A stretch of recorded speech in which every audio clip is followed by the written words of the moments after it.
Damos comienzo a la audiencia prevista para el día de la fecha en la causa 3622. Señora secretaria, por favor, informe acerca de las partes y las personas convocadas a la audiencia. Sí, buenos días. Se encuentran presentes todas las partes, a excepción del doctor Botindari, que va a asumir la defensa del señor Muñoz, el doctor Corigliano. Se encuentran presentes los imputados, como así también los imputados Sotomayor en Tucumán y Firpo en Mar del Plata. Con respecto a la comparecencia de los testigos citados para hoy, ya se encuentran en la antesala Pedro Emilio Salvadeo y Antonio Daniel Bregant. Muchas gracias, doctora. Señor presidente. Doctor. Voy a solicitar la dispensa de los imputados. Bien. Están dispensados los señores, al igual que los imputados en Mar del Plata y Tucumán. Nuevamente, muchas gracias a ambos tribunales por la atención que tienen con nosotros todos los días de audiencia. Gracias, buen día.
Bien, damos lugar al primer testimonio.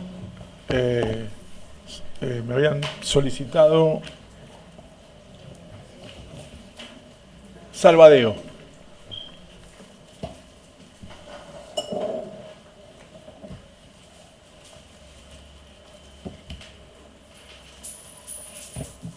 Pedro, ¿cuántos? Pedro.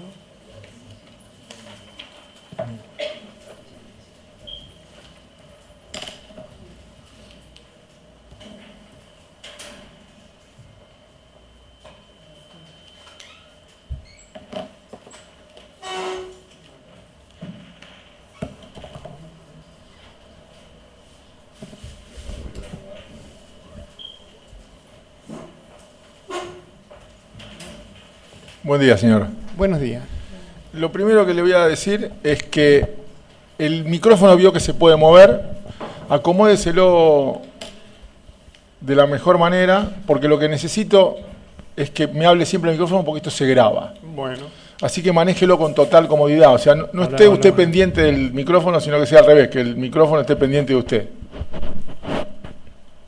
¿Ahí estamos? Hola, hola. Bien. Ahora formalmente le digo buen día. Buenos días. Este es el Tribunal Oral Federal número 4 de San Martín. Lo hemos convocado en la causa 3622-3623 a los efectos de que preste declaración testimonial. Esta situación de prestar declaración como testigo le impone a usted la obligación de manifestarse con la verdad. Si no lo hiciere, podría incurrir en el delito de falso testimonio, que tiene penas que alcanzan hasta los 10 años de prisión. Técnicamente, el falso testimonio es afirmar una falsedad, negar o callar la verdad, aunque sea una parte de ellos. ¿Juro o promete decir la verdad? Prometo decir la verdad. Bien, ¿su nombre completo? Pedro Emilio Salvadeo. Señor Salvadeo, aportó sus datos cuando llegó, ¿no es cierto? Sus datos personales. Sí, sí. Bien. Yo le voy a nombrar una serie de personas y usted me dirá si las conoce, si no las conoce. Raúl Muñoz, Jorge Apa, Roberto D'Ambrosi, Jorge Vano, Eduardo Ascheri, Luis Firpo, Alberto Sotomayor, Marcelo Cinto Curtó. ¿Conoce alguno de ellos? No. Bien. ¿Usted tiene algún interés especial en el resultado de la causa? No, el descubrimiento de la verdad de lo que se está investigando en la causa, pero en particular le podría decir que no. Bien. ¿Las partes están satisfechas con la identificación del testigo y las generales de la ley? Sí, señor presidente. Bien, muchas gracias. Le cuento, señor Salvadeo, más o menos la mecánica. Más o menos la mecánica, no, la mecánica. Va a comenzar la señora fiscal haciéndole preguntas, van a continuar las querellas, después lo harán los defensores y nosotros le haremos alguna pregunta para aclarar. Si se suscitara alguna discusión, algo que le interrumpa a usted el relato, quédese tranquilo, no participe usted, nosotros llamaremos a las partes a la razón y usted podrá continuar su alegato. Doctora, su testigo. Sí, gracias. Le voy a ceder mi turno a la querella del doctor Yonto. Bien, perfecto. Doctor Yonto, entonces. Gracias, presidente. Buen día. Buen día, Pedro. Gracias Buen día, doctor. por venir a dar tu testimonio. Bueno, tenemos conocimiento de que sos el cuñado de Graciela Rivero y queríamos preguntarte, además de contarle al tribunal quién fue ella, qué es lo que supiste alrededor de la desaparición de ella, de lo que ocurrió con ella y con otros compañeros. Bueno, ella es casada con un hermano mío. En la época de la facultad tenían militancia política. Después lo matan a mi hermano en el año 76 y ella, bueno, ya deja los lugares, el lugar donde vivía y por una cuestión obvia. ¿Su hermano, como el nombre de su hermano? Rubén Salvadeo.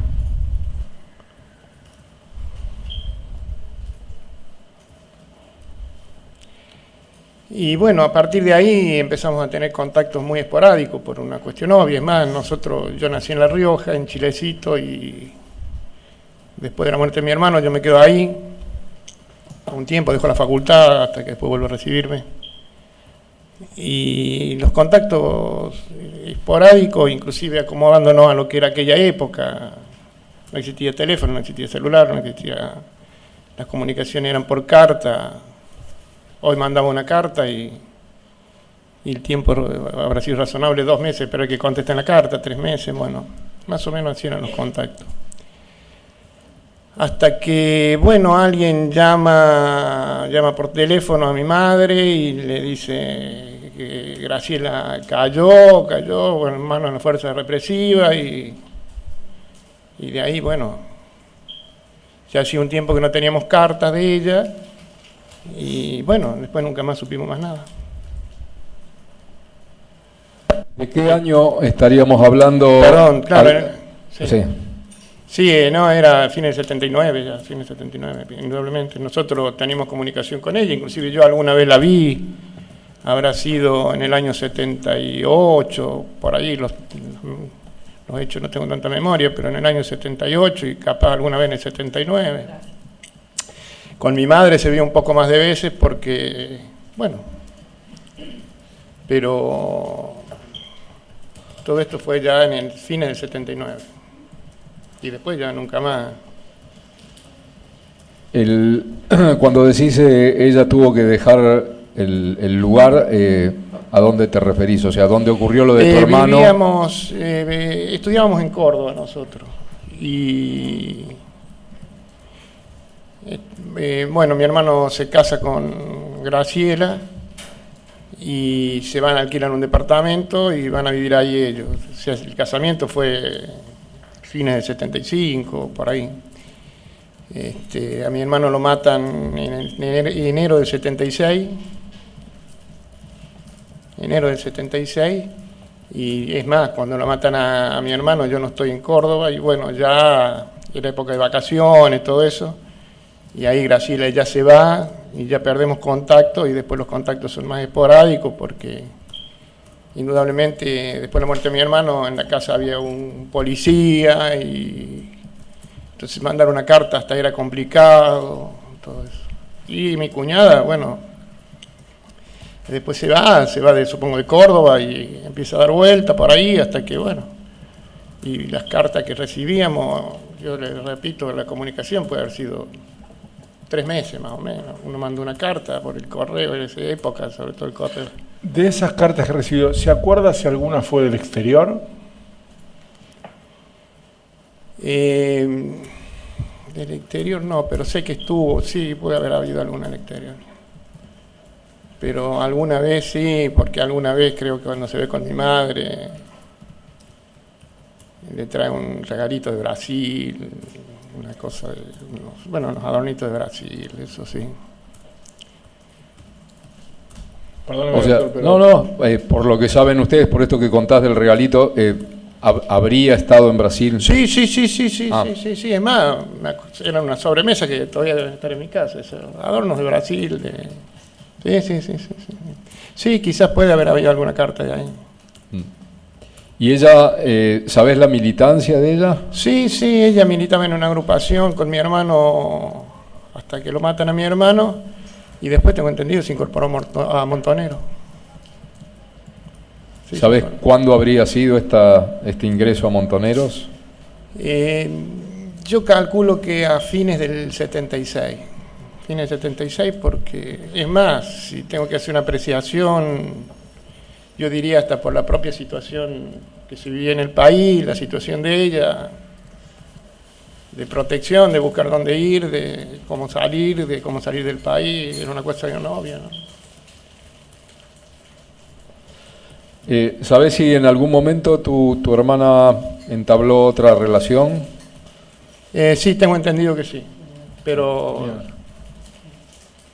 no tenía contactos con ellos, pero sí tenía, sí, eso aparte, una cosa entendible, era una chica joven. Bien.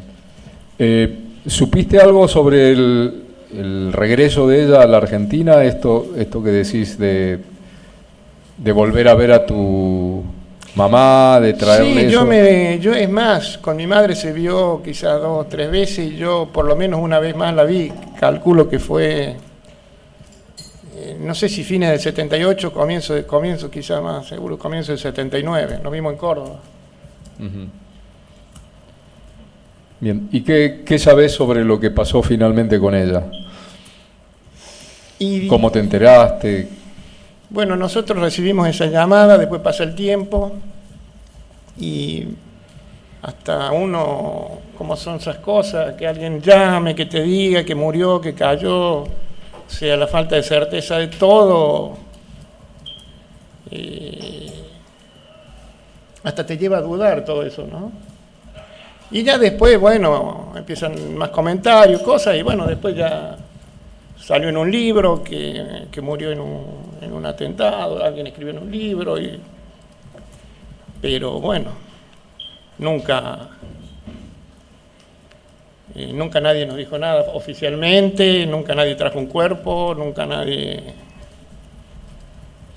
pienso que está desaparecida porque está desaparecida, no apareció más. Ahora, de los hechos, sí, hasta creo que atribuir hechos, decir murió en un atentado, murió en un tiroteo, murió acá, me parece que hasta es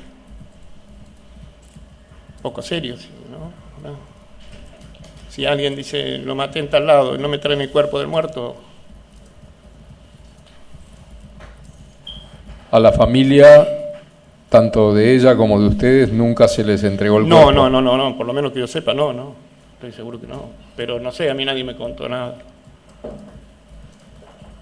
Estabas hablando de que te habías enterado leyendo algo. ¿Tuviste alguna lectura de alguna noticia periodística? ¿Viste el hecho en algún lado? Si yo alguna vez compro un libro de casualidad y leo que, no me acuerdo el nombre del que hizo el libro, que relata que estuvo en un hecho, que estuvo en la causa de Soldati, que después alguna vez salió en la revista, en el diario La Nación, una publicación también nombrándola, que los terroristas que murieron en tal lado, y yo la verdad por eso lo quería marcar, hasta me parece poco serio, decir, murió fulano de tal en tal lado, y ni siquiera te dan el cuerpo, entonces como le estás atribuyendo a alguien que no sé, me parece que, por eso digo, está desaparecida, ahora, ¿cómo desapareció? No sé. Perdón, doctor Santos. una Sí, aclaración. Y cuando usted dice que en tal lado, ¿cuál era ese tal lado? ¿Referencia a qué lado hacían lugar? ¿A qué lugar hacían referencia cuando decían tal lado? Perdón, ¿en qué parte lo dije? Claro, no, recién que usted dice, al decir que murió en tal lado. No, tal porque lado, salió ¿cuál en es? un libro que había muerto Sí. en el atentado de Soldati. Muy bien. Eso Y salió en un libro con lujo de geográficamente- detalle. Yo no... Está bien. ¿Geográficamente dónde sería? Acá en Buenos Aires. Ahí En creo Buenos que fue, Aires. sí, Buenos Está Aires, bien. sí. Capital, yo no... Y en Capital. Más allá de nuestro conocimiento, yo lo que le pregunto es para que quede acá grabado. Y Sí, constancia que usted lo dice. no. Muy bien. ¿Quién llamó a su madre? ¿Usted lo sabe? Alguien llamó por teléfono, preguntó por mi madre y le dijeron, no, aparte... ¿No se identificó para nada? No, lo que me haya dicho ella, no. Mi madre ya, estaba vieja y ahora ya falleció hace mucho, ¿no? No, Pero en su momento le haya sí, dicho. no, la verdad que no. Por eso digo, hasta esas cosas uno hasta ponía en duda, pero creo por una cuestión del inconsciente de uno, que no quiere que si a uno le cuentan, lo mataron a fulano, hasta que no lo ve muerto, no se convence. Gracias. Sí, ¿qué edad tenía Graciela? Y tenía la edad mía, habrá tenido... En 79 puede haber tenido 26, 27 años. Yo en el 73 tenía 20 años, claro, puede tener 20, no. Nació un año menos que yo tenía, 20, sí, no sé calcularle, pero habrá sido 27, 28 años, 26. ¿Sabés si tenía algún sobrenombre? Ustedes le decían de Le alguna decíamos manera. negra, sí, la negra.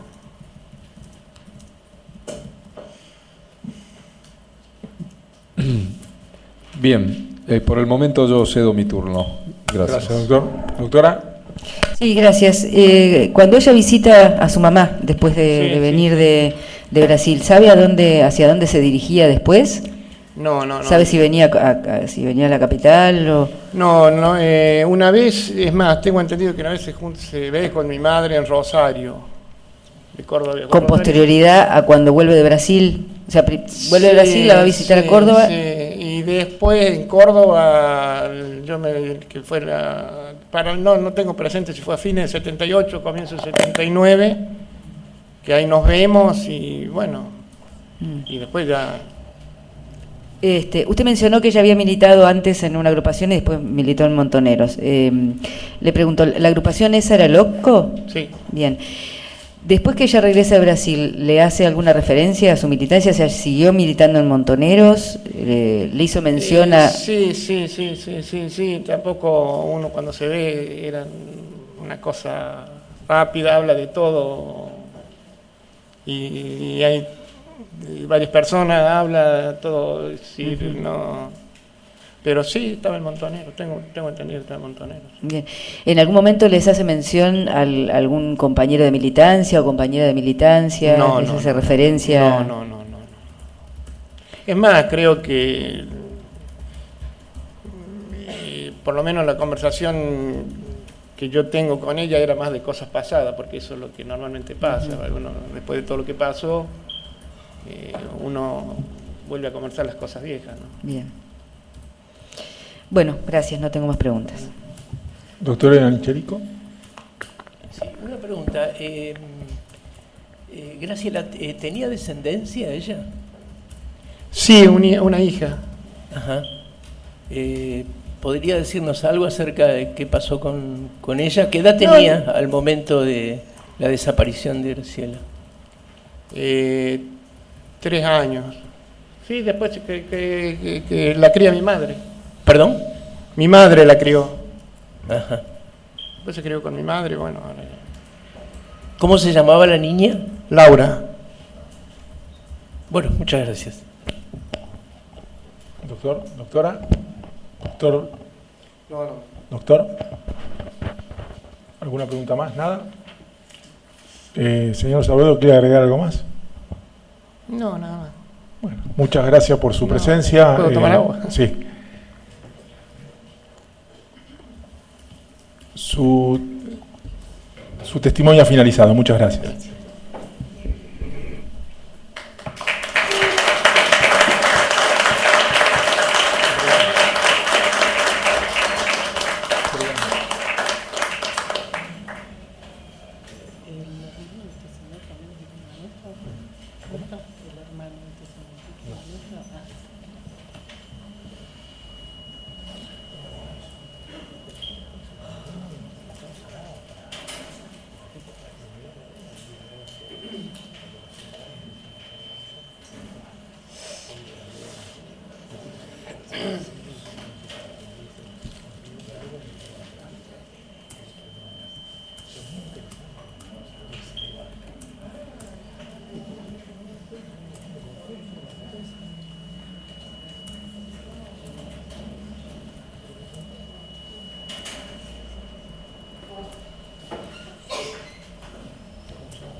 Buen día, póngase cómodo. Buenos días.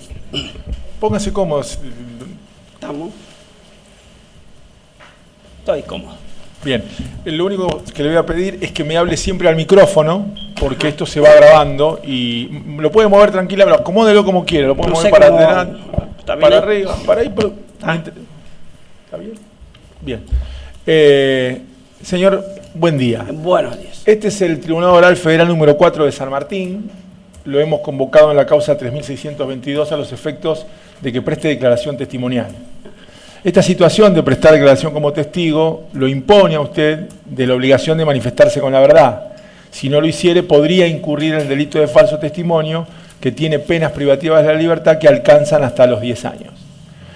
Técnicamente, el falso testimonio, el delito de falso testimonio, se materializa a través de afirmar una falsedad, es decir, decir una mentira, negar o callar la verdad, aunque sea una parte de ella.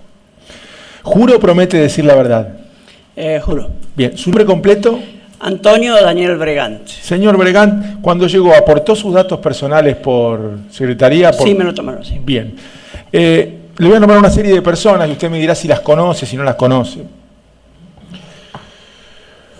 Marcelo Cinto Curtó, Alberto Sotomayor, Luis Firpo, Eduardo Ascheri, Jorge Vano, Roberto D'Ambrosi, Jorge Apa, Raúl Muñoz. ¿Conoce alguno de ellos? No, no conozco. Bien. Señor Bregant, ¿tiene algún interés especial en el resultado de la causa? Sí, tengo interés que se haga justicia, o sea, que cada uno pague por sus actos. Bien, en eso que usted me dice, ese interés que tiene de la búsqueda de la justicia y que cada uno pague por sus daños, esa circunstancia, ese interés que usted nos manifiesta, ¿le impide decir la verdad? No, no. Bien. ¿Las partes están satisfechas con la identificación y las generalidades de la ley? Bien, le cuento la mecánica, señor Bregant. Va a comenzar la fiscalía haciéndole preguntas, continuarán las querellas, las defensas eventualmente le harán una pregunta y nosotros alguna pregunta aclaratoria. Si se produce alguna discusión, usted no participe, que nosotros acomodaremos la situación. Siempre acuérdese que me tiene que hablar al micrófono, así que póngaselo cerca, como le quede más cómodo. Doctora. Sí, gracias, buenos días, Antonio. Bueno, tengo presente que sos el hermano de María Luisa Bregant y bueno, te quiero pedir si por favor nos podés relatar qué es lo que supiste en relación a su militancia, a su vínculo con Arturo Deán y a lo que pasó con los dos, a las desapariciones de María Luisa y de Arturo. Bueno, yo soy el último hijo de 9 hermanos. María Luisa sería la séptima. Vivíamos en el campo, una vida de campo, aparentemente muy tranquila, muy inocentes en todo el tema de esto. ¿En el campo, perdón, dónde? En el campo Florencia, Santa Fe, zona rural. María Luisa era de los 9 hermanos la única que pudo estudiar, estudió docencia, ejercía su docencia en la zona, así, haciendo reemplazos por ahí en los montes, por ahí por último en el pueblo. Ella estaba La militancia de ella no sé si fue muy directa, fue más bien por vínculos con Deán, que era su novio. Faltaban 20 días para su casamiento, ella tenía preparando sus muebles, su ajuar, como le dicen, ¿no? Entonces, como faltaban unos días para su casamiento, a él le allanan la casa, lo van a buscar queriéndolo apresar y él logra, creo que escapar, huir, o no estaba en la casa, no sé cómo es el tema, pero sé que no lo lograron apresar. ¿En qué año fue esto? Eso en el 76. En el 76. Sí. Y entonces ella decide acompañarlo, de alguna forma pusieron de acuerdo, se acompañaron y anduvieron huyendo de todo este tema, teniendo en cuenta que especialmente él sabía de las consecuencias que tenía si lo atrapaban, ¿no? De torturas sí. Entonces anduvieron por los montes, escapando, los montes de Florencia, en los montes, en los cañaverales, no sé si conocen lo que es eso. Antonio, hiciste referencia a la militancia, que ella militó a partir de la militancia de Arturo. ¿Cuál era la militancia de Arturo? Arturo estaba en las ligas agrarias, ella posiblemente se metió con la causa en afinidad con él, más bien, ¿no? Así que anduvieron ahí, en la zona de, lo que yo conozco, en la zona de Florencia, en los montes, por ahí en los cañaverales, y por ahí nosotros le damos alguna asistencia más que económica, de provisiones, especialmente la que más lo acompañó en este tema es mi hermana Marta, que después voy a contar lo que pasó con ella. Y algunos amigos que por ahí le daban algún día de encuentros por ahí, que sea para charlar, para ver a escondidas, ¿no? ¿Usted supo si en los cañaverales estaban ellos solos, si había algún otro compañero refugiado también como ellos? Estaban con Bénica, Remo Bénica también, me parece. No sé si en todo el tiempo, pero sé que estuvieron momentos por ahí, circunstancias, ¿no? ¿Cuánto tiempo más o menos estuvieron refugiados en los cañaverales? ¿Cuánto tiempo estuvieron en los cañaverales? Y habrán estado un año y moneda, casi 2 años, sí, un año y algo. Después, no sé si se sentían perseguidos o una vida bastante mala que pasaban con los calores, los mosquitos, viviendo bajo los árboles, qué sé yo. Decidieron mudarse y lograron ir a Buenos Aires. Llegaron a Buenos Aires. Acá tenía otra de mis hermanas que era religiosa, donde le dio hospedaje. Y esto, perdón, ¿es en Capital? Capital. No sé si era Castelar, casi Castelar.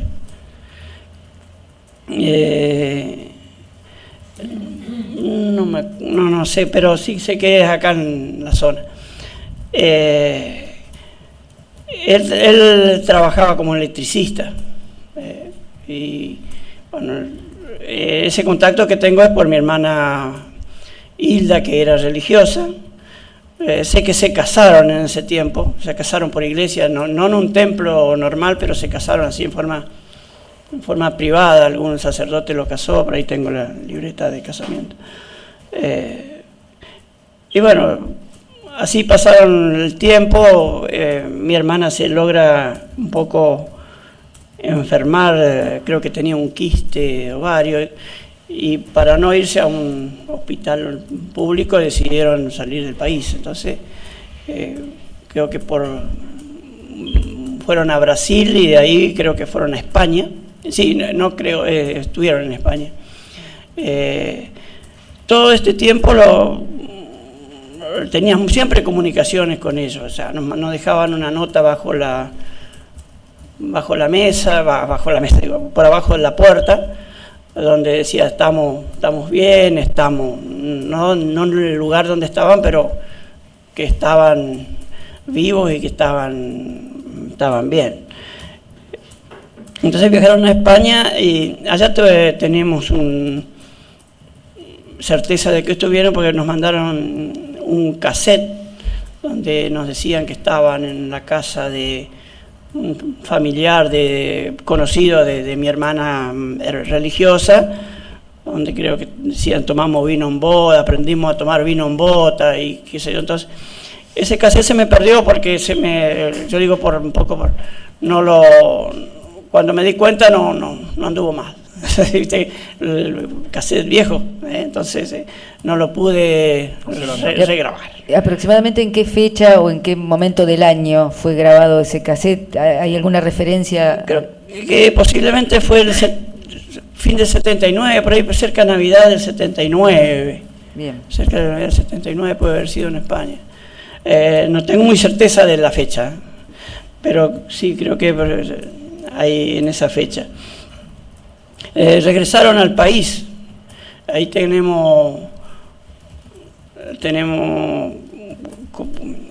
se encontraron con mi hermana Hilda, la religiosa, en Corpus Christi, creo que en Corpus Christi del 80. No sé qué fecha. ¿En qué mes sucede? En mayo, junio, que debe caer el Corpus Christi, me parece.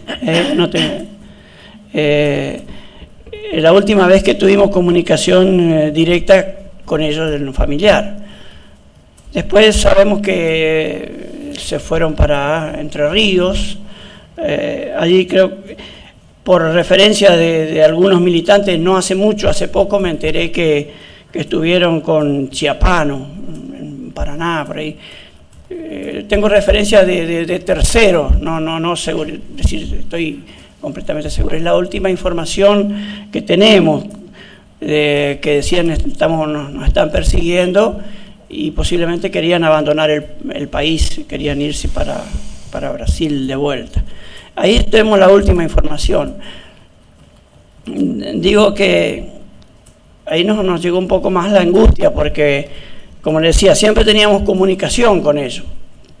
Por una nota, por mi hermana la religiosa o por alguien, y de ahí perdimos toda comunicación y bueno, sospechábamos que lo habían secuestrado, que lo habían matado, pero nunca tuvimos la certeza de esto, ¿no? O sea, ustedes pierden contacto a partir de junio del 80, de mayo, junio del 80. Sí, ahí último contacto directo con ellos. ¿Ellos estaban parando nuevamente con Hilda? No, solamente la ven? No, solamente la ven en Corpus Christi del 80. ¿Y le dicen algo? ¿Qué es lo que iban a hacer? Posiblemente no. Se ve que vinieron con una idea de encontrarse con unos amigos y nada más. Y la única y última vez creo que la ve. No tengo, en ese tiempo nosotros no teníamos mucho conocimiento de lo que estaba pasando, vivíamos en el campo. Y lamentablemente mi hermana Hilda falleció, por lo tanto no le pude seguir haciendo preguntas después, ¿no? Entonces quedó con lo que se vieron con mi hermana no comentaba tanto por el tema de la seguridad, ¿no? Por miedo. Entonces, al fallecer mi hermana, no me quedó más información como para preguntarle datos de esto. En ese tiempo, creo que por ahí por 79, 80, cuando decía ellos estamos perseguidos, mi hermana Marta, que relaté antes, que era un poco la que le daba el sustento para que sobrevivan ahí en los montes, en los cañaverales, un día se encuentran que estaban rezando el rosario con su hijo, y cuando se dan cuenta dice que tenían 6 o 7 vehículos apuntando los faros en la casa, y le dicen vamos, te llevamos, y bueno, querían llevar a mi hermana y al marido Raúl. ¿Esto es Marta? Marta, eso, vuelvo atrás, Marta. Marta, voy a Florencia de vuelta. Muy bien. Eso fue la primera ayuda que recibieron de ella. Entonces, cuando va a buscar sus documentos se encuentra que en cada ventana la apuntaban con varios con armas, ¿no? ¿Eran personas que estaban de uniforme? De uniforme, sí. ¿Esto es en el, ustedes vivían en el campo? En el campo de Santa Fe, unos 5 kilómetros al sur de Florencia. Vivían en el campo también. ¿Y se la llevaron a Marta? Se llevaron a Marta nomás, esposada y vendada, así que no saben por dónde la llevaron. Fueron 2 días dice que por el camino iban juntando más gente, que la ataron, la posaron a la cama y que sentía por ahí alguien que gritaba, que seguramente estaba torturada. A los 2 días las devuelven a la casa y, bueno, mi cuñado Raúl que quedó y los hijos quedaron mal porque sabían el tema de la incertidumbre de lo que pasaba. Entonces, hasta tratamiento psicológico tuvieron que hacer el marido porque... Y a los 20 días de ocurrido esto, un poquito más, lo vuelven a buscar a Marta porque le dijeron te vamos a volver a buscar. Y ahí la trajeron, creo que ya no vendada, pero la trajeron a Santa Fe, donde le tomaron declaraciones. Cuando se presentó, mostró el documento que era Marta, la mandaron de vuelta porque equivocado, creían que era María Luisa. Ah, ellos se la llevan pensando que era María Luisa. La segunda crean pensando que era María Luisa. La primera no sé por qué. ¿Y si le comentó en la primera vez o en la segunda si le hacen alguna pregunta sobre María Luisa? La primera vez sí le comentaron, le dijeron que la primera vez la amenazaron, le dijeron, mira, decí toda la verdad, todo lo que sabés, porque si no va a ser peor para vos. O sea, no le dijeron te vamos a torturar, pero es lo que supuso, lo que lo iban a detener. ¿Y esto fue antes del 80? Esto es en el 79. Ahí, sí. Y 79-80, recién le quise preguntar. Y bueno, te digo que Marta lo único que hizo es a veces de vez en cuando darle algún chorizo seco o algo para que lleven a los montes. Entonces, realmente la familia vivimos un tiempo de incertidumbre, ¿no? Por lo que le pasó a Marta, temor de que también se ensañen con la familia, ¿no? Porque no solo con María Luisa, sino amenazada Marta, amenazada también la familia, ¿no? De alguna forma. Mamá pasó muy mal, como toda madre. Se enfermó hasta los días que vivió muchos años más, pero la achacó mucho, por supuesto. Todo este tema, estará muerta, cómo estarán, como saben, como lo que es una madre, ¿no? Y no tuvimos noticia de ella prácticamente, como decía,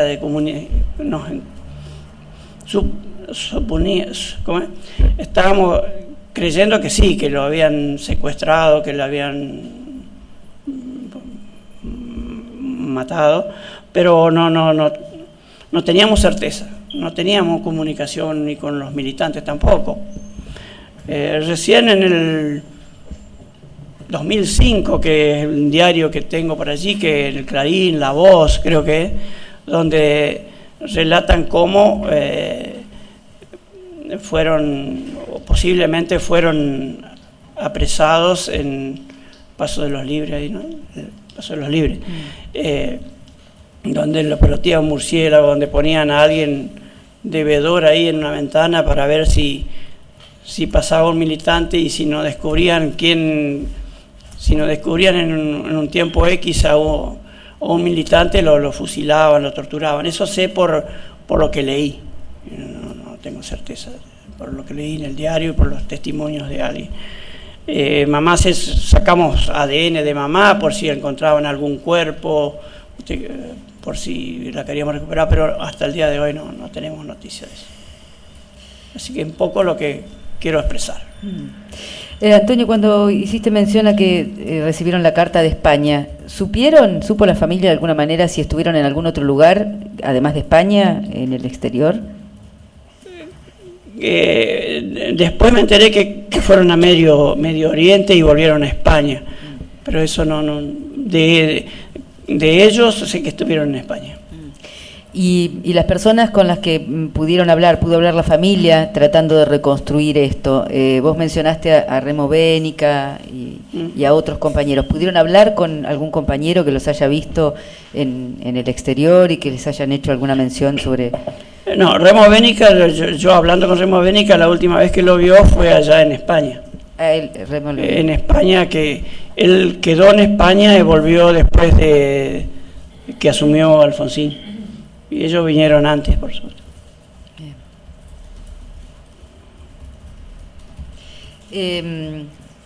¿Recordás si a María Luisa tenía algún sobrenombre, algún apodo? Le decían Marica.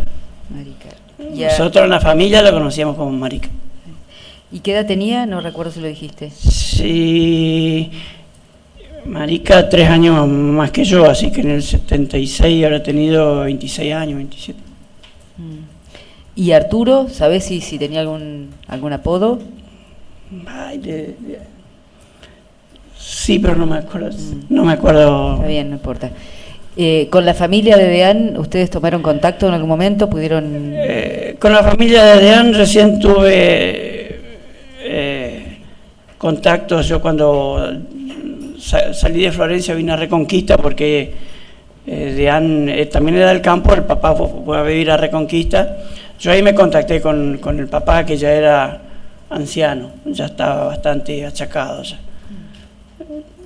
Él me contaba de que posiblemente lo mataron acá. Él había hecho, me decía que haga el pedido para la desaparición forzada, ¿no? Para cobrar ¿cómo se dice? Sí, y entonces él fue el que después me trajo los diarios, pero esa relación de decir, bueno, yo tuve un hijo, vos tuviste una hermana desaparecida. Bueno, Antonio, yo por ahora no tengo más preguntas, agradezco tu testimonio. Doctor Llanto. Daniel, buen día, gracias por dar tu testimonio.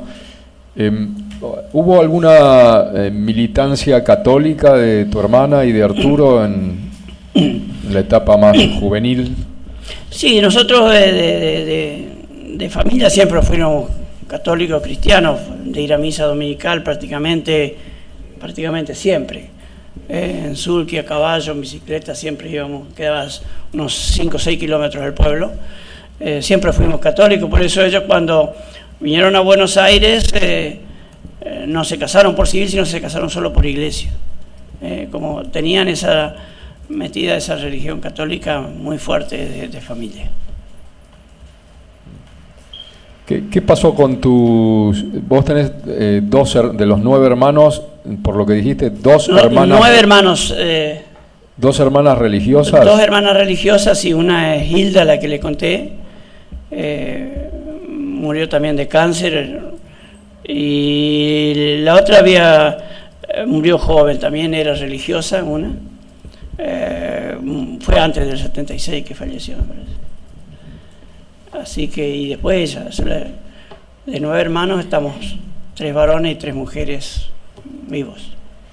Y respecto de esta relación con la Iglesia Católica, ¿sabés en el momento ya de los años 70, de la década del 70, si era la relación de tu hermana y de Arturo, era con algún sector en particular de la Iglesia Católica?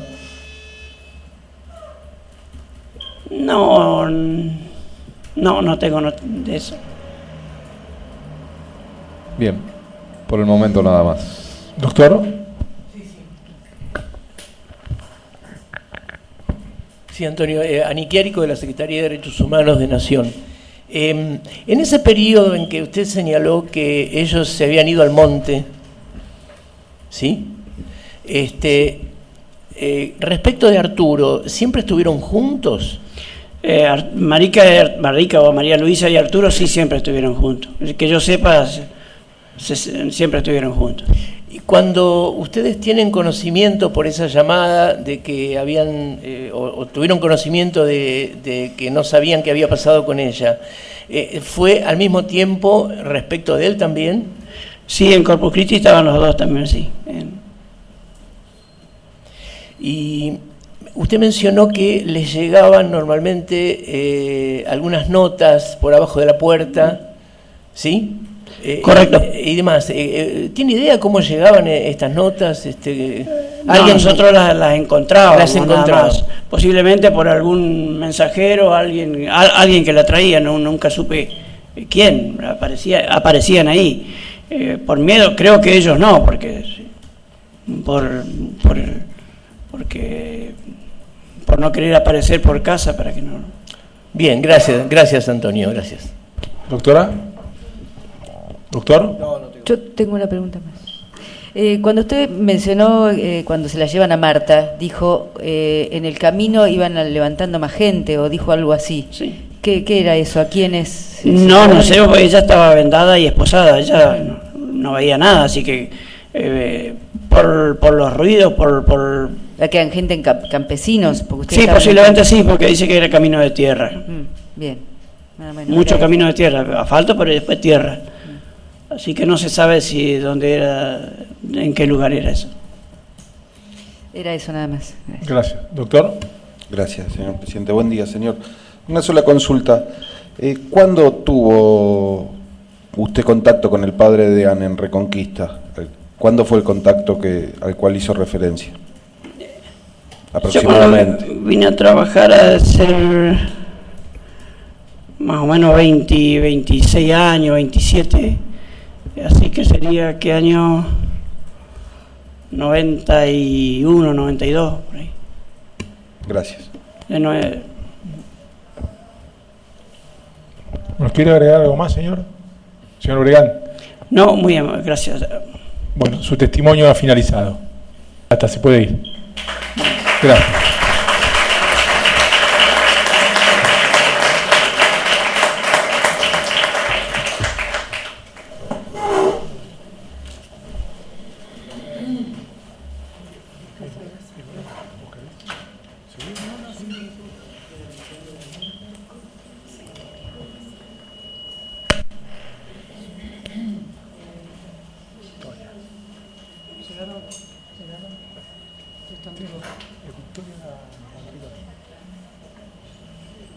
Belmonte. Cuando quieras, si no querés, no.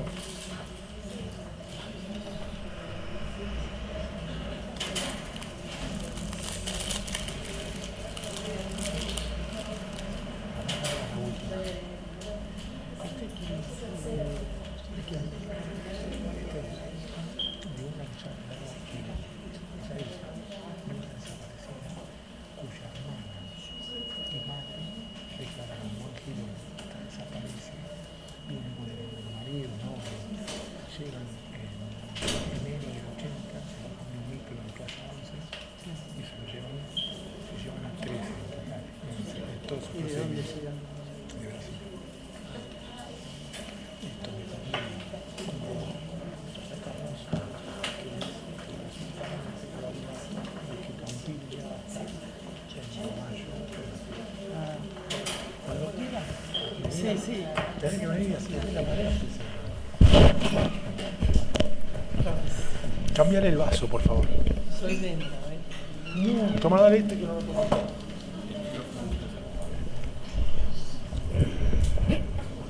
Buen día. Buenos días.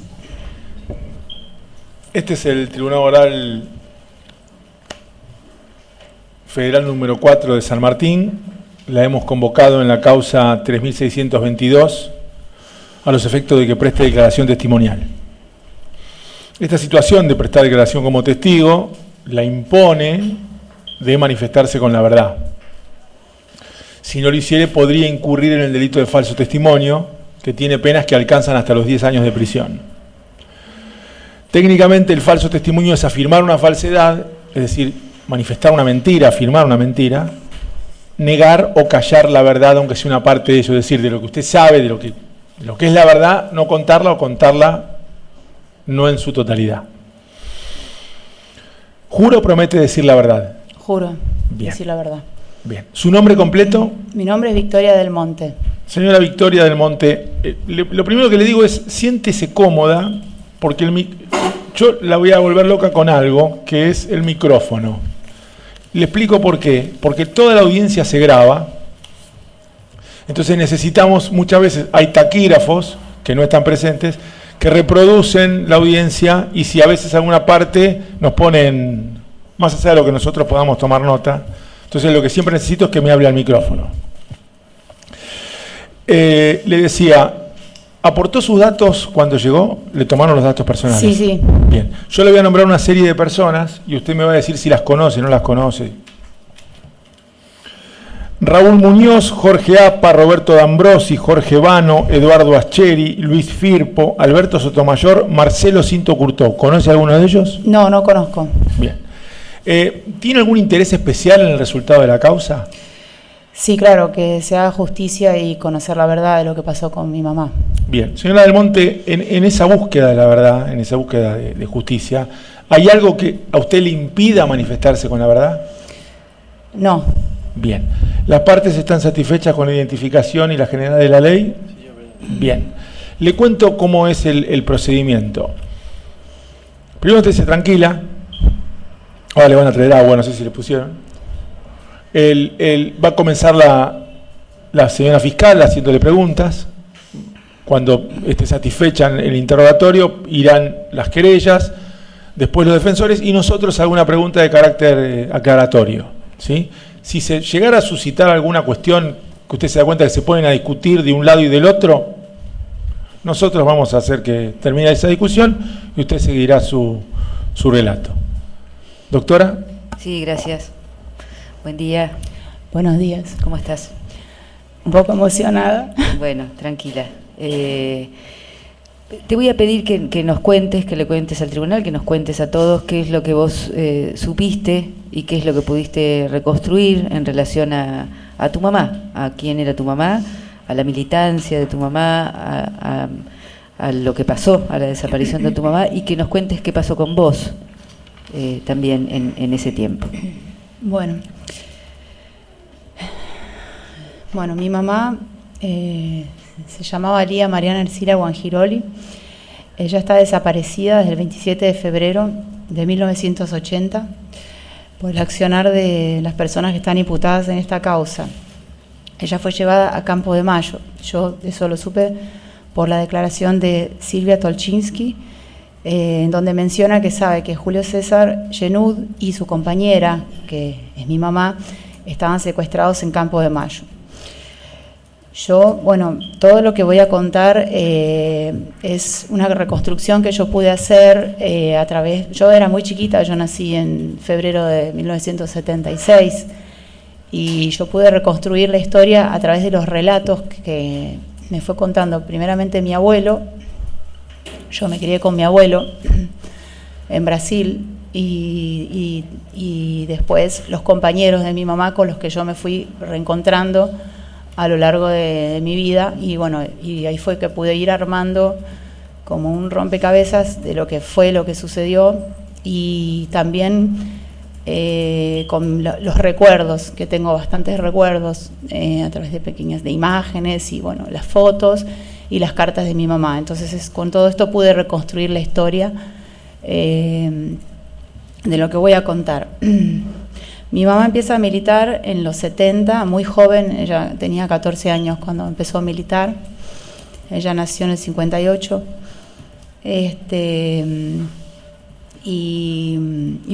ella se casó con mi papá, ya cuando yo nací ella tenía 17 años recién cumplidos. ¿Nos decís el nombre de tu papá? Sí, mi papá se llama Raúl Héctor del Monte. Lo conocían como el pájaro. ¿De dónde eran ellos? Cuando militaban? De Mar del Plata. Ellos militaban en Mar del Plata, yo nací en Mar del Plata, en febrero del 76. Mi papá desaparece en diciembre del 76.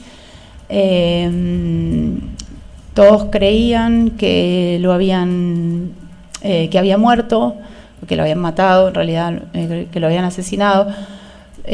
Porque fue lo que se dio a conocer en el momento, inclusive salió en el diario En Atlántico de Mar del Plata una nota que decía que lo habían matado, pero yo después supe, de hecho mi familia hasta el día de hoy pensaba que lo habían matado, pero yo supe porque bueno, un compañero me contó que hubo un testigo cuando estaban preparando la causa de la cueva. Mi papá estuvo en la cueva, en el centro de detención. Un testigo narró haber estado con él en la cueva.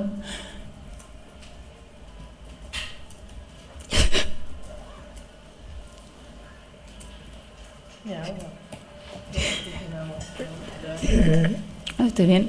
Señora, si quiere parar, nos avisa. No. Todo bien, voy a llorar, no pasa nada, es natural. Muchas gracias. Un testigo narró haber estado con él en la cueva y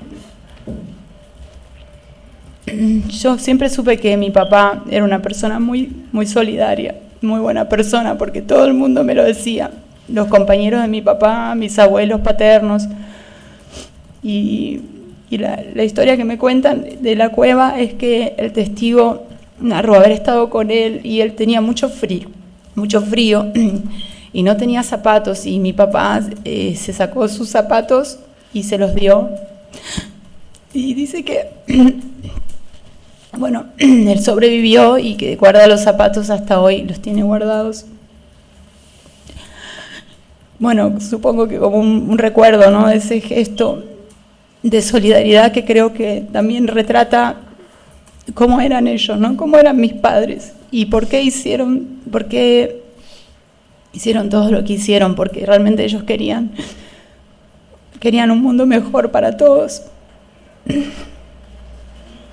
Recordanos la militancia. ¿Dónde militaban tus padres? En Montoneros. Bueno,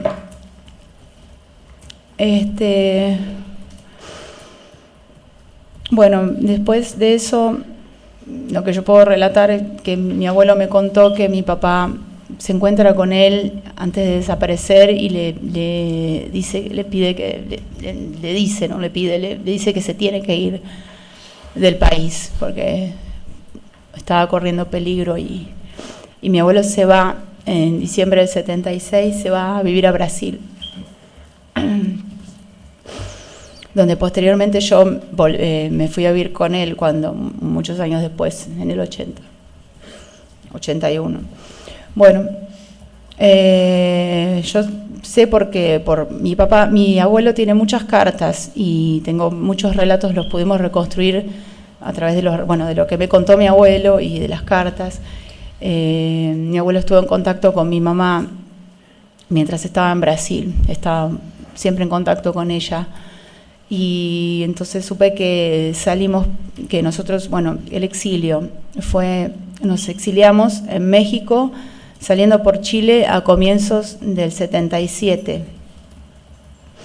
¿Tu mamá se fue con vos? Conmigo, mi mamá se fue conmigo después de que pasó lo de mi papá. Bueno, yo supe por mi abuela materna, siempre estoy hablando de mis abuelos maternos, que Lía Martínez, que hicimos una visita breve en Mendoza. Mi abuela con mis tíos se habían ido a vivir a Mendoza, y mi mamá en febrero del 78 cruzó la frontera por Chile a Mendoza para encontrarse con mi abuela, y estuvimos ahí un día, o una tarde, una noche, y al otro día nos fuimos a la mañana, fue como un rato. Estuvimos en la casa de mi abuela, y bueno, mi abuela estaba siempre en la esquina de la casa de mi abuela había un falcon que estaba siempre custodiando, que no estaba todo el tiempo, que mi abuela me contaba que a veces estaban, después no estaban, siempre estaban ahí, digamos, vigilándolos y haciéndoles saber que estaban siendo vigilados. Y mi abuela tenía mucho miedo. Ella tenía otros 5 hijos y estaba embarazada. A los pocos días que estuvimos ahí nació el último hijo de mi abuela. Cuando estuvimos en la casa de mi abuela, en febrero del 78, a los 5 días ella parió a su bebé, estaba embarazada de su último hijo. Y bueno, mi mamá le dijo a mi abuela que ella sabía que ella tenía, que lo correcto sería dejarme en la casa de mi abuela, que yo me crié con sus hermanos, que ella sabía que iba a ser lo mejor para mí, pero ella no pudo de separarse de mí, no pudo dejarme, no pudo hacerlo. Bueno, al día siguiente nos fuimos de nuevo, cruzamos la frontera por Chile y nos fuimos a México. Bueno, sé que también es que estuvimos en España. Mi mamá se casó con Julio César Genud en España en julio del 79.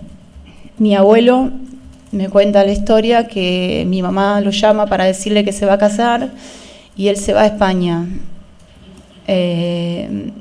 Y bueno, yo ahí estuve con mi abuelo en España. Tengo recuerdos así como imágenes, ¿no?, que me quedaron, impresiones de esos momentos con mi abuelo en España.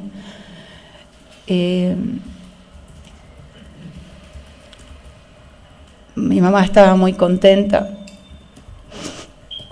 En las cartas ella habla de lo que le costó, lo que ella creyó haber sido la muerte de mi papá y cómo le costó. Fue todo un proceso de que ella se abra a formar una nueva pareja. Siempre las cartas están como con ese tema, ¿no?, de intentando como ya pasar el luto y empezar una nueva pareja. Y con Julio César, ellos eran amigos desde la infancia. Mi abuelo había fundado el Hospital Privado de la Comunidad de Mar del Plata con el papá de Julio César Genud, que también se llamaba Julio Genud, que fue también una persona muy importante en mi vida, tanto él como la mamá de Julio César, porque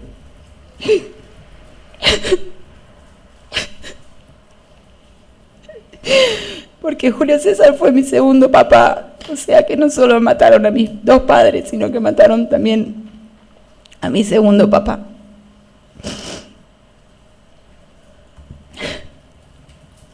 Yo siempre, cuando mi abuelo me contaba de él, pensaba cómo habría sido, ¿no? Siempre uno piensa cómo habría sido si ellos estuvieran, cómo habría sido si Julio César estuviera. Yo siempre tuve contacto con Alex y con Julio Genud. Alex es la mamá de él. Y cuando falleció Alex, ella tuvo un cáncer y fue como perder a una abuela también. Ella tuvo un cáncer porque ella no pudo superar ese dolor. Un cáncer en la mama. Bueno, después Adela Segarra es compañera de mi mamá. Nosotros vivimos con Adela, ella me contó también. Yo fui reconstruyendo la historia, como dije, por pedazos, por cada compañero, por lo que sabía mi abuelo, por las cartas. Y bueno, supe que vivimos con Adela Segarra en España después de que mi mamá se casó con Julio César en septiembre del 79. Julio César se fue y nosotros vivimos con Adela en Torrelodones, en España, en una casa. Adela me cuenta que era Adela, mi mamá y Magdalena, creo que era la otra persona, que también, y los chicos, ¿no? Jorgito, que es el hijo de Adela, y bueno, y creo que las hijas o los hijos de Magdalena. Éramos varios chicos. Primero éramos solo estas 3 familias, pero después llegaron más personas. Ellos alquilaron una casa en Torrelodones y que la prepararon porque después llegaron más compañeros y éramos un montón, había muchos niños. Tengo también recuerdos de ese momento, de que había muchos niños y que jugábamos. Y me acuerdo de un día que nevó Yo nunca había visto la nieve y creo que nunca la volví a ver hasta hoy. No tengo muchas experiencias con la nieve y recuerdo ese día que nevó. Adela me cuenta que fue la Navidad del 79, que salimos al patio a comer copos de nieve. Y era como una fiesta, estábamos todos los niños, estábamos muy bien cuidados. Adela me cuenta también que había una guardería en Galapagar, que era ahí cerca, era como en otro pueblo, y que nosotros nos pasábamos la semana en la guardería y los fines de semana en la casa, en Torrelodones. Y los recuerdos que tengo de esa etapa son muy, muy lindos, así de jugar, de salir a pasear, de hacer un picnic, no sé, en una camioneta como una combi, a un picnic, a un lugar lindo, en la naturaleza, de una calecita, los chicos jugando, todos fueron momentos así estábamos muy bien cuidados y había mucho amor, un ambiente muy bueno y muy sano. Bueno, después hubo, también Adela me menciona que ellas viajaron a Líbano para entrenarse, estuvieron 2 meses en Líbano y nosotros nos quedamos en la guardería, los chicos. Bueno, después de eso llegó Julio Genud, y mi mamá y yo nos fuimos a vivir con Julio y Adela ya no volvió a vernos hasta en el 94, que fue cuando yo a los 18 años me reencontré con ella. Y nos fuimos a vivir los 3 juntos, Julio, mi mamá y yo. Y también tengo recuerdos de esa etapa, tengo fotos y recuerdos de esa vida en familia, ¿no? Como que también de pronto estábamos los 3 juntos, éramos una familia y bueno, todo estaba bien. Yo era una nena, tenía 3 años, 2 años. Todavía no había cumplido los 3 años. Bueno, hasta que en febrero del 80, sí, tenía 3 años, porque en febrero del 80 fue cuando yo me fui a la guardería. Yo ahí tenía 4 años. El 26 de febrero del 80, yo llegué a la guardería con Nora Patrich. Nora Patrich me lleva a la guardería. A la guardería de Cuba, perdón, no aclaré. Me fui a Cuba, mi mamá me deja con Nora y Nora me lleva a Cuba junto con sus hijos y con Hugo Fusek. Viajamos a Cuba y llegamos ese día, el 26 de febrero de 1980. Y en Cuba ya tengo más recuerdos, ya no estaba con mi mamá, ya no eran... Los recuerdos ya no tienen esa plenitud era como que me faltaba mi mamá, yo recuerdo estar como esperándola. Sin embargo, también recuerdo a las compañeras de mi mamá que me cuidaban.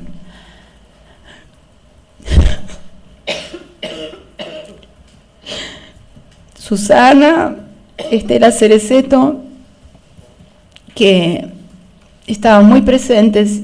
Yo con Estela tenía un vínculo muy fuerte. Ella era como mi referente y cuando ella estaba todo bien. Me acuerdo mucho de ella como una persona muy, muy amorosa.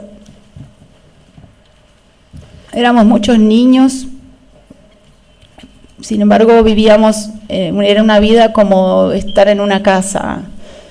Era una vida, digamos, normal de una casa, qué sé yo, jugábamos, hacíamos, no sé, era muy diferente para mí, en mi memoria, un contraste muy grande entre estar en la guardería y estar en el círculo que era como la escuela, como el jardín. Nosotros íbamos a la escuela, el jardín, ¿no? Yo era chiquita, iba al jardín, que se llamaba el círculo. Y yo me acuerdo de ese contraste entre lo que era la casa, la guardería y el círculo, porque el círculo era como un lugar así más estructurado, de escuela, que había reglas y todo, que yo no me adaptaba mucho. Sin embargo, en la guardería era como estar en mi casa, ¿no? Si bien no estaba con mi mamá y eso me generaba mucha angustia, estaba muy bien cuidada en un lugar, un ambiente con mucho amor. Bueno, mi abuelo me fue a buscar a la guardería en marzo del 80, yo estuve 8 meses en la guardería. Mi abuelo dejó todo en Brasil para ir a buscarme y se hizo cargo de mí a partir de ese momento. Yo a él le debo todo. A mi abuelo le debo todo porque él se hizo cargo de mí, él me crió, él me dio todo. Le debo mi vida, le debo todo a él. Siempre, a veces yo tenía ya de chiquita ese pensamiento y pienso, ¿qué sería de mí, no? Si no fuera por mi abuelo. Y mi abuelo siempre me contó la historia, todo. Él quería que yo supiera todo lo que había pasado y que yo recordara, que yo tuviera memoria. Y me hablaba de mis padres y me contaba todo lo maravilloso que ellos eran. Hablaba de su solidaridad, de su amor por la gente, por cómo ellos querían un mundo mejor y que por eso tomaron las decisiones que tomaron, pese a que para mí fue muy doloroso aceptar eso o entenderlo. Me ayudaron mucho los compañeros también de mis padres en esa reconstrucción de mi historia, porque me costó aceptarlo y entenderlo. Sin embargo, yo les preguntaba por qué lo hicieron, por qué me dejaron, porque yo era una nena, yo necesitaba a mis papás, pero ellos tenían un motivo y ellos querían que el mundo donde yo viviera sea un mundo feliz para todos. Ellos querían lo mejor para todos. No se iban a conformar con darme un mundo mejor para mí, lo mejor para mí, su hija. Ellos querían que todos los hijos tengamos un mundo mejor. Entonces, bueno, entre los compañeros había una solidaridad, hay una solidaridad. Ellos todavía están presentes en mi vida, ellos son parte de mi vida, una parte muy importante. Yo después de, cuando cumplí 18 años, tomé la decisión de volver a vivir a Argentina, por cuenta propia. Con mi abuelo habíamos venido cuando yo era chica, él tomó la decisión de volver cuando terminó la dictadura y después nos volvimos a Brasil. Estuvimos solo 3 años viviendo acá en Buenos Aires, pero yo sola por mis propias decisiones, a los 18 años me vine a vivir a Argentina, a Mar del Plata, donde vivían mis abuelos paternos y donde vivía mi abuela materna, Lía. Porque yo le dije a mi abuelo, yo quería volver porque quería recuperar mi historia, reencontrarme con mi historia, porque si bien en Brasil yo viví muy bien, fui muy bien recibida, no tenía ahí el contexto de entender lo que había pasado. Yo tuve que venir acá para encontrarme con mi historia. Y cuando vine, la primera persona con la que me encontré fue con Adela Segarra, que fue la compañera con la que vivimos en España. Y ella, lo primero que hizo, nos invitó un día a cenar a mi abuela, a mi tía Solana, y creo que no me acuerdo si estaba Solana también, y a mí, y me dijo que ella vivía con sus hijos, tenía 4 hijos, y me dijo que yo podía quedarme a vivir en su casa, me adoptó. Así, de la nada, me dijo, vos te podés quedar a vivir acá, sos como mi familia. Yo, cuando estábamos juntas con tu mamá, teníamos un acuerdo de que si a alguien le pasaba algo, nosotros queríamos que los compañeros criaran a nuestros hijos. Casi que ellas sentían que íbamos a estar mejor con los compañeros que mismo con nuestros abuelos, ¿no? Y yo acepté la invitación y bueno, soy parte de la familia y ella me adoptó. Yo viví en su casa, terminé la secundaria ese año, 94, en Mar del Plata, viviendo con ellos, y fue una experiencia muy fuerte de reconstrucción de la historia para mí, porque estaba muy presente en esa familia, ¿no? La historia, y a través de también todos los compañeros de la guardería, las compañeras, ¿no? Susana, Estela, todas las personas con las que yo me fui reencontrando en ese regreso. Bueno, el 27 de febrero de 1980 es la fecha de la desaparición de mi mamá, de Julio César Genud, y de Verónica, la hija de Ana María Ábalos, que estaban juntos y fueron secuestrados en Once, en el Expreso, en el marco de la contraofensiva. Mi mamá está desaparecida por el accionar de quienes están acá imputados. Y yo quiero que se haga justicia.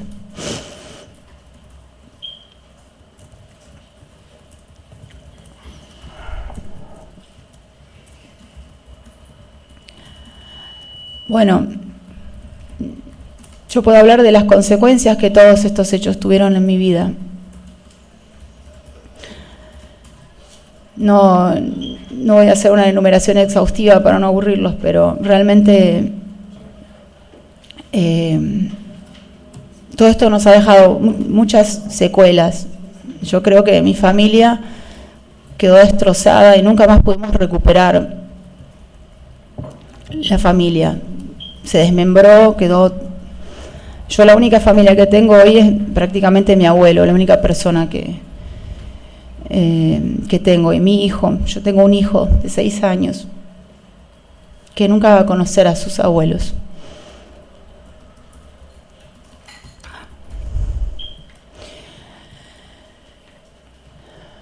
Yo tengo la foto de él acá. Este es mi hijo. Se llama Tao del Monte. Y él conoce a sus abuelos por las fotos, por las historias.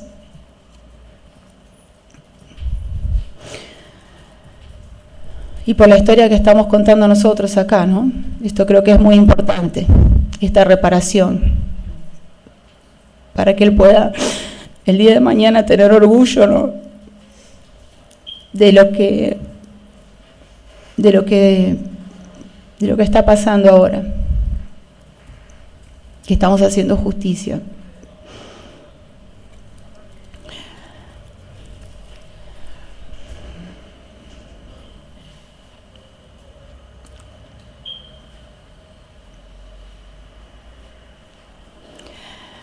Después hay un hecho más que podría agregar, que en el 2014 nos enteramos con mi abuelo por una nota que salió en el diario O Globo de Brasil, que mi abuelo había sido espiado todos esos años por el servicio de inteligencia brasilero en el marco de lo que se llamó el Plan Gringo, por no sé si una persona del ejército que se llamaba Malhaes, Malhaes, que bueno, hace una nota en el diario, lo entrevistan y él estaba muy orgulloso de lo que había hecho, trabajando para los servicios de inteligencia, vigilando a mi abuelo, ¿no?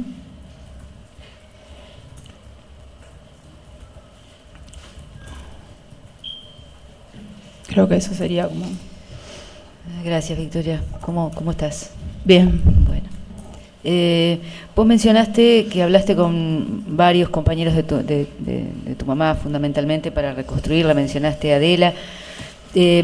¿Hablaste con alguien más? Sí, hablé con Nora Patrich, con Susana, con mi abuelo, con mi abuela.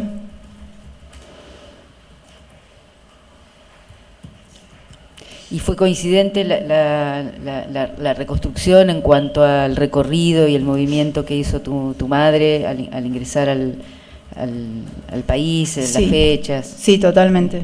¿Supiste si ella tenía algún sobrenombre, algún apodo? Sí, Toti. Toti. Y Julio César se llamaba Facundo. Facundo. Vos dijiste que supiste qué había pasado con ellos por la declaración de Silvia Tolchinsky. ¿Vos lograste hablar en algún momento con Silvia? No la conozco. Otra pregunta, ¿tu papá también era militante? Tu abuelo, ¿había sido militante o fue militante? No, él no era un militante activo, no. Él era una persona que estaba ahí para lo que se necesitara, pero no era militante.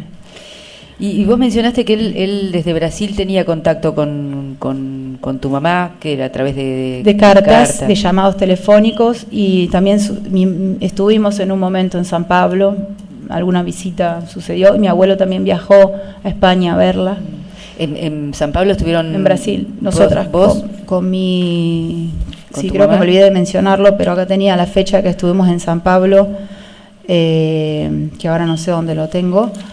Yo y mi mamá, en esos recorridos del exilio, en un momento pasamos por San Pablo. Bien. Y también mi abuelo viajó a España a ver. En el momento que se casa con... Cuando se casó con Julio Genud, sí.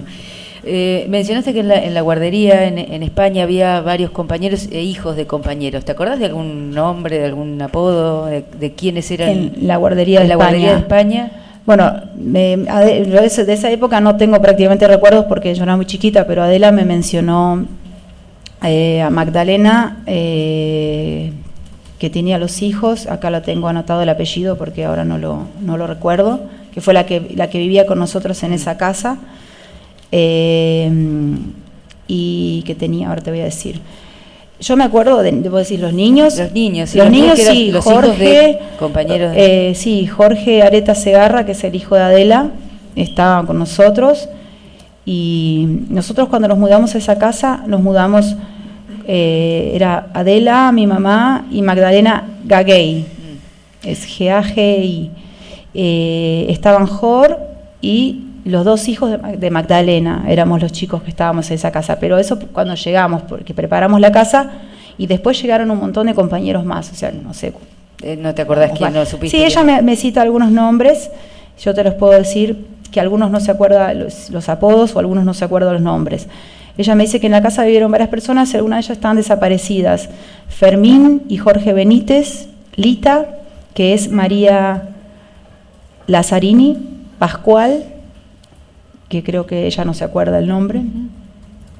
Son algunos nombres que ella recuerda. Que estaban en ese momento. Que estábamos todos en esa casa y que los niños íbamos a la guardería, sí. Estos son los nombres de los adultos. De los adultos. Los militantes.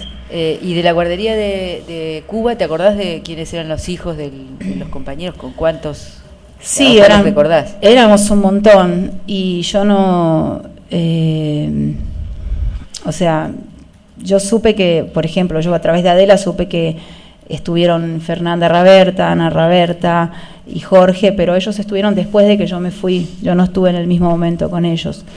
Bueno, obviamente me acuerdo de Virginia, porque bueno, yo era muy chiquita y no tenía así demasiados vínculos, era como que, me parece que era una nena muy solitaria, pero bueno, me acuerdo mucho de Virginia, que estaba siempre muy presente. Y sé que hay un montón de niños, pero yo como no los volví a reencontrar. Hay una persona que ahora me olvidé cómo se llama, que también estuvo, que era hija de una pareja que tuvo mi mamá, pero ahora en este momento no recuerdo. Que también yo estuve en contacto con ella, pero no nos llegamos a encontrar. La hija de... esa que yo te dije que... cuando viajamos con Nora, que llegamos a Cuba, también estaba la Pitoca, que es la hija de Zucker, que viajó también con Nora, además de los dos hijos de Nora, ¿no? Eso es lo que te puedo decir ahora. Bien. Bueno, Victoria, yo no tengo más preguntas para hacerte por ahora. Te agradezco tu testimonio. Dos aclaraciones. Sí. Virginia, el apellido. Virginia Croato. Y Susana. Ay, me olvidé el apellido de Susana, la mamá de Virginia. ¿Puede ser Bradinelli? Sí, exactamente. Doctor Yonto. Sí, gracias, presidente. Victoria, buen día, gracias por venir a dar tu testimonio desde tan lejos. Dijiste en un momento que tu abuelo había ido 8 meses después a buscarte a la guardería. Sí. Pero habías dicho en marzo del 80, supongo que hubo un error. Sí, son 8 meses después. Después se corrigió y dijo del 81. Yo tengo anotado. Sí, lo noté mal yo, es verdad. Entonces es marzo Del 81, sí. Marzo del 81. Sí, Primero perdón. dijo y después lo corrigió. Dijo. Bien, entonces Exactamente. para claro. Ah. Y lo otro es sobre Silvia Tolchinsky. ¿Sabés si alguien de la familia, tanto de la familia Genú como de tu familia, pudo con el paso de los años entrevistarse con ella? No lo sé. Yo sé que nos enteramos de todo esto, pero no me enteré a través de ella. De hecho, yo no recuerdo si la conozco personalmente. Y no sé si mi abuelo estuvo con ella, no te sé decir. Está. ¿Y de los Genú? De los Genud no lo sé. Está. Porque también el contacto, yo no tenía un contacto tan cercano en los últimos años con los Genud. A veces lo veía a Julio, pero era como algo esporádico. Bueno, ¿sabés si hay familiares de los Genud actualmente? Sí, Claudia, que no la mencioné, que también fue una persona muy cercana. Nosotros cuando salimos de la guardería en Cuba en el 81, estuvimos viviendo con Claudia en México y sus 2 nenas. Y yo me acuerdo que iba a la escuela con las nenas y yo con ella tuve una relación cercana también. Y el hermano de Genud, que no lo conozco personalmente. ¿Claudia es hermana también de Claudia Julio? es hermana de Genud, Claudia Genud. Y el hermano, si no me equivoco, se llama Daniel. Bien, y lo último relacionado con las cartas. ¿Sabés si tu abuelo tuvo alguna correspondencia, no con tu mamá porque ya lo explicaste, sino con la organización Montoneros relacionado con lo que pasó con tu mamá y con vos? No entendí la pregunta. Si hubo alguna correspondencia, si hubo cartas entre tu abuelo Sí, y sí. la... Sí, entre Montoneros y mi abuelo. Sí. Relacionado con mi mamá, sí.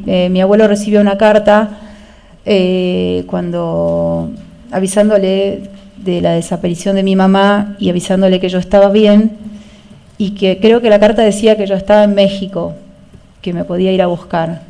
Y él se fue a México y ahí en México le dijeron que yo estaba en Cuba y ahí es que él va a la guardería a buscarme. Él estuvo hospedado en la guardería más o menos unos 15 días, entre todo ese movimiento de llevarme de vuelta para Brasil. Y también estuvimos un tiempo en México haciendo los trámites para poder viajar.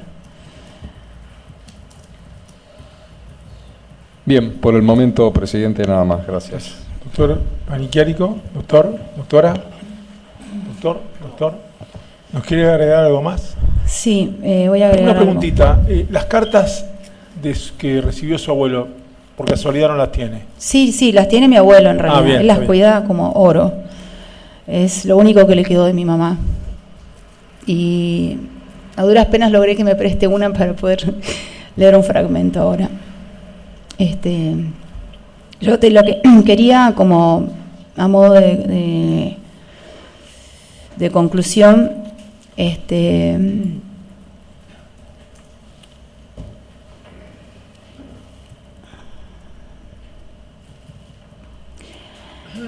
cuando hablé de mi hijo, de Tao, él es mi hijo y es el nieto de Mariana, y bueno, él nunca va a conocer a sus abuelos, pero personalmente, lamentablemente, pero lo único que nos va a quedar, lo único que le va a quedar de sus abuelos es la historia que nosotros le estamos contando. Y por eso yo estoy muy agradecida también a los compañeros que me ayudan a reconstruir esta historia, y que también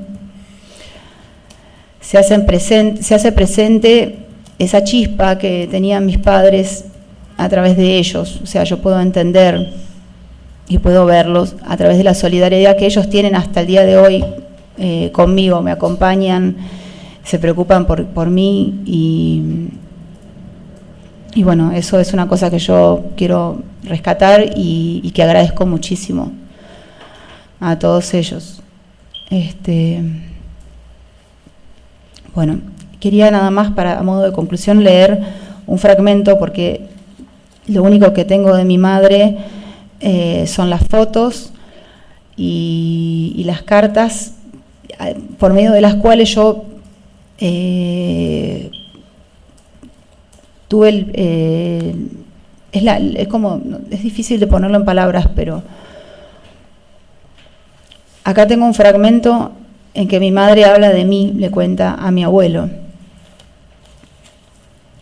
Y eso es como, cuando yo leí esto por primera vez, cuando yo era chica, me emocioné mucho porque es como un vacío que te queda, es como una mancha borrosa en la memoria que no es muy difícil darle forma. Yo tengo muchos recuerdos, pero no tengo el recuerdo de mi madre, así. Es como que uno lo borra, no sé. Y lo único que me queda es como un pequeño relato en donde ella le cuenta a mi abuelo sobre mí, y esto para mí tiene un valor muy grande por reconstruir esa memoria, ¿no? Me voy a tratar de leer brevemente. Las fotos que seleccioné no son expresiones casuales de Victoria. Traté de mandarte las fotos con las expresiones más comunes de ella. Muy seria cuando está investigando algo, en este caso un pucho o una florcita, o con esa sonrisa tan de ella y que lo dice todo. No sé de qué nuevos progresos de tu nieta te puedo hablar, ya que todos los días sale con alguna nueva. Ahora está más alta y más estilizada que cuando le saqué las fotos.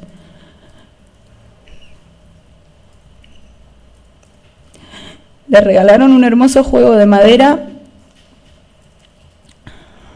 en animalitos, cubos, palitos, etcétera, para que arme un zoológico, cosa que todavía no hace, pero le ayuda para perfeccionarse en sus encastres y con las torres.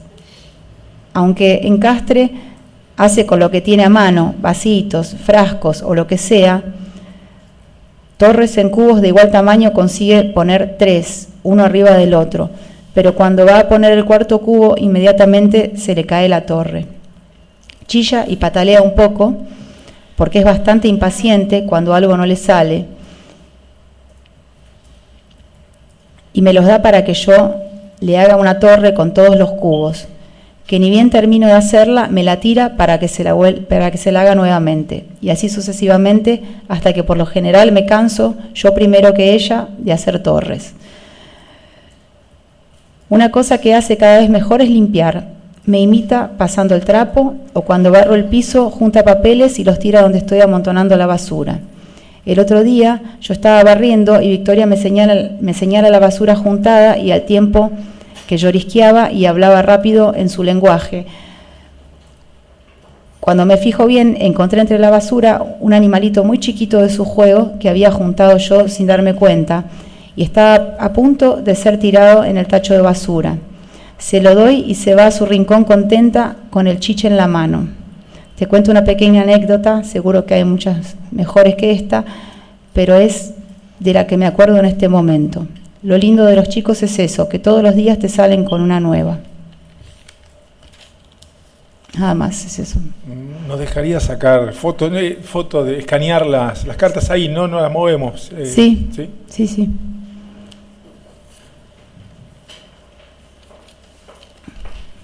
Son estas 2 páginas.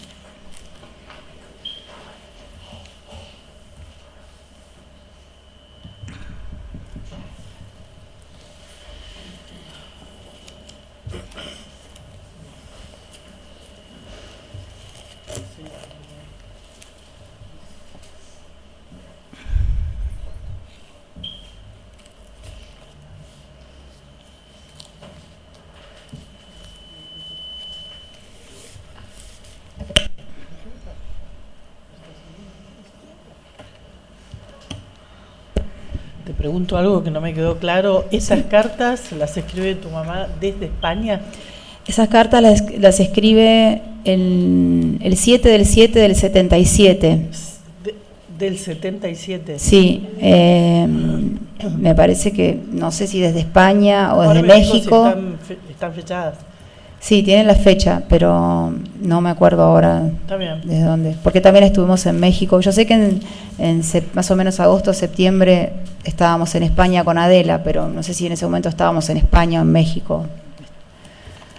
que fue antes de irnos con Adela a ¿Tu España. mamá mandaba fotos tuyas? Mi mamá le mandaba a mi abuelo fotos mías. ¿Esas fotos las tenés? Sí, pero no las tengo acá No las tenés. porque las tengo en Brasil. No me di cuenta de traerlas. No. Las puedo hacer llegar de última, escanearlas y mandarlas. No sé si te interesa. ¿Estas ya están? Pásame las que están. No les voy a hacer nada.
Sí, ya. ¿Estás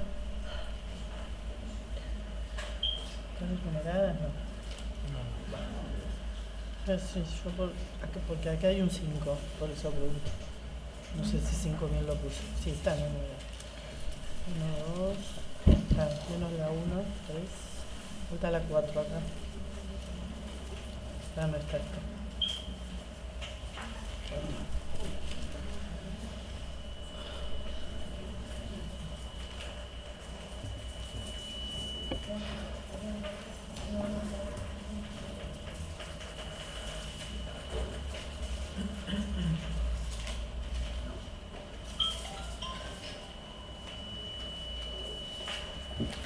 ¿Quién es Lucho?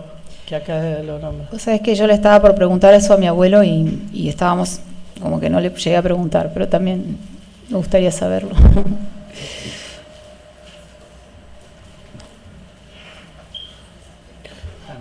El agua. Bueno, para no hacer el tiempo de la enfermera. Bueno, sí está. La fecha, lo último. De Ana.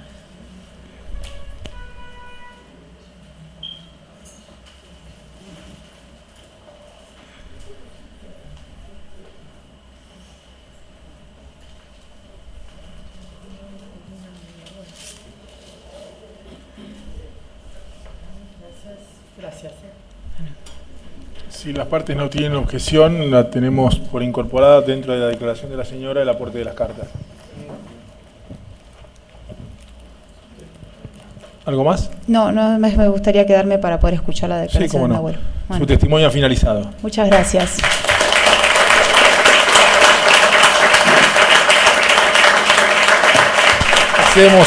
Hacemos un breve cuarto intermedio de 5 minutos.